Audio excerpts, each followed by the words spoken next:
The 1,340 Indian rupees Crore street lamp test, how Hyderabad's LED overhaul could unlock India's $8 billion. This result is already changing real workflows. Watch how execution details, not headline claims, decide who wins from here. We will map trigger, incentive shift, and downstream impact before the close. That's not news. But what comes next could fix India's entire smart city financial crisis. For a decade, India's 100 smart cities mission has been quietly dying.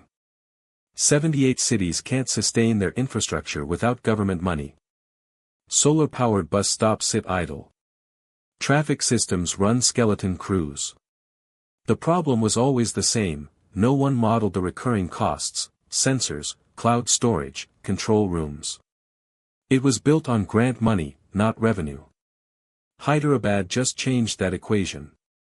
Look at the tender documents. This isn't a simple LED retrofit. Every streetlight pole becomes IoT-ready. Fiber optic conduit. Weatherproof power outlets. Third-party sensor mounting points.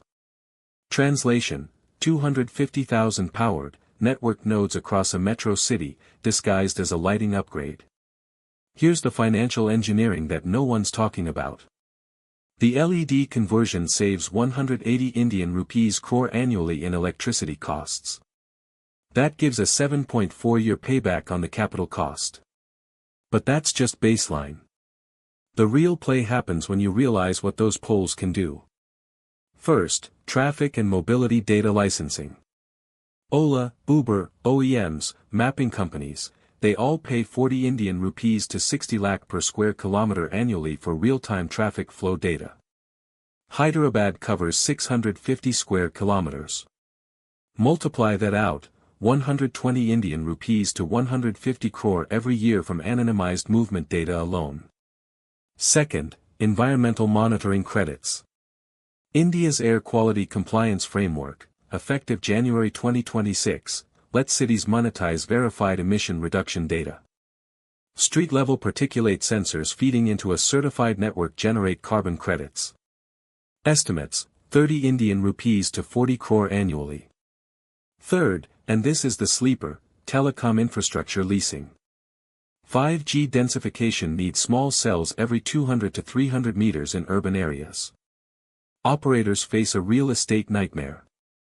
Municipal lamp posts solve it. Airtel and Jio are already offering 8,000 Indian rupees to 12,000 per pole annually for small cell mounting rights. Scale that across 100,000 prime locations, 80 Indian rupees to 120 crore per year. Fourth, digital signage and advertising at high-traffic intersections. Another 20 Indian rupees to 30 crore. Total recurring revenue potential, 250 Indian rupees to 340 crore annually. Enough to not just cover the capital cost, enough to fund the entire smart city operations that are currently unfunded. This changes everything because India's urban infrastructure financing is stuck in the 20th century. Build it with grants or debt. Pray property tax covers maintenance. It never does. The combined maintenance backlog for Indian cities exceeds 8 trillion Indian rupees according to the Ministry of Housing and Urban Affairs. 8 trillion. That's not a funding gap, that's a structural failure. Hyderabad's move flips the entire model. Streets aren't costs. They're platforms. Lamp posts aren't light sources. They're the physical backbone of the urban IoT layer that generates revenue. Barcelona does this with 1,100 smart street assets and generates 36 million euros annually. Singapore generates $45 million yearly. But look at the density. Barcelona has 1.6 million people in 100 square kilometers. Hyderabad has 10 million in 650 square kilometers. That data density multiplies the value per node by 3 to 4 times. Better economics. Emerging market scale. Now here's what matters: execution. 3 things need to happen, and they need to happen fast. First, data governance frameworks. Without clear rules on who owns traffic data or air quality readings, this becomes a legal nightmare. Telangana is working on a municipal data trust framework, currently in draft. The state is fast-tracking it for December 2026 approval. But that's the critical gate. No governance, no revenue certainty. Second, interoperability standards. If every city deploys proprietary sensor protocols, the data silos and becomes worthless. India needs a national smart pole standard before 5 other metros launch incompatible systems. The Bureau of Indian Standards is convening a technical committee in August 2026. This needs needy Aayog-level political priority, or it dies in committee. Third, revenue sharing models. The city, the infrastructure operator, and reinvestment funds all need aligned incentives. Hyderabad's tender includes a 40-30-30 split, 40% to the city, 30% to the operator, 30% to a reinvestment fund for next-generation upgrades. This three-way structure prevents the usual government-contractor relationship where innovation stops after signing. If this model works, and early data from the first 10,000 pole pilot completed in June 2026 looks positive, it changes India's entire capital deployment strategy.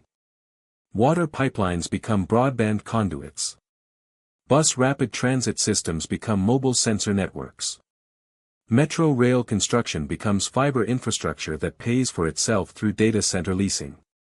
The 111 trillion Indian rupees national infrastructure pipeline suddenly shifts from pure expenditure to platform investment that generates 8 to 12 trillion Indian rupees in annual recurring revenue by 2032. But there are real risks. Privacy concerns come first. Street-level sensors tracking movement will face pushback.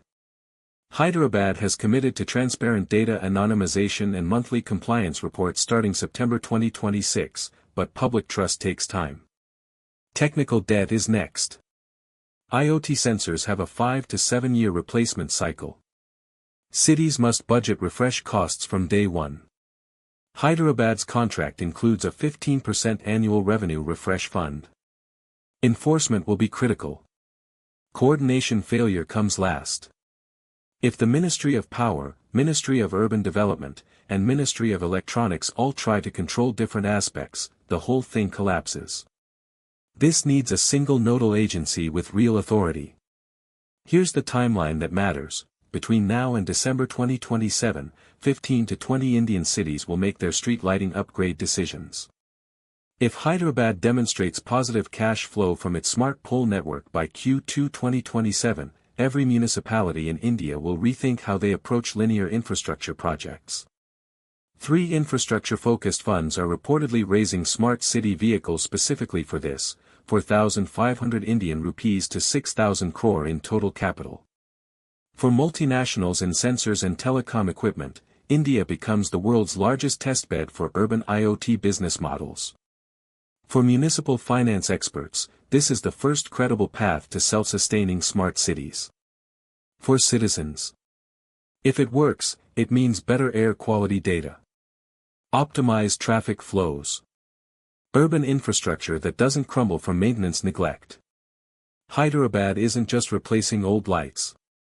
It's building a 250,000-node distributed computing platform that could generate 250 Indian rupees to 340 crore annually in recurring revenue. If it proves out over the next 12 to 18 months, it solves India's 8 trillion Indian rupees infrastructure sustainability crisis and transforms how every emerging market thinks about urban capital deployment. The real innovation isn't the technology. It's the financial architecture that makes smart cities economically viable without perpetual government bailouts. That's worth watching.